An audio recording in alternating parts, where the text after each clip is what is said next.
یہودیوں کے ساتھ مسلمانوں کا بیت المقدس کے حوالے سے یا فلسطین کے حوالے سے کبھی بھی مسئلہ یعنی کھینچا تانی نہیں ہوئی۔ دوسری صدی عیسوی میں سلطنت روما نے ان کو مار کے وہاں سے بھگا دیا ادھر ادھر۔ دوسری صدی میں سلطنت روما نے ان کو مار کے ادھر ادھر بھگا دیا۔ جب سلطنت روما نے ان کو مارا یہ ادھر ادھر بکھر گئے۔ کیوں؟ اس کی بنیادی وجہ یہ تھی کہ اس زمانے کے عیسائیوں کا ماننا یہ تھا کہ یہ حضرت عیسیٰ علیہ السلام کے قاتل ہیں۔ وہ ان کو یعنی یہودیوں کو اس زمانے کے عیسائی حضرت عیسیٰ علیہ السلام کا قاتل سمجھتے تھے۔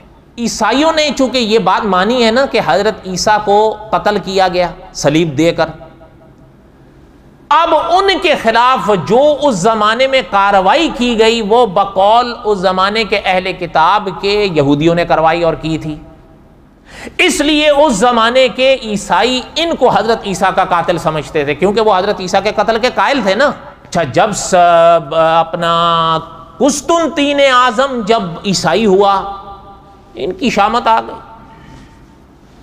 مار مار کے بھگا دیے، کوئی کیا کر دیا ان کے ساتھ۔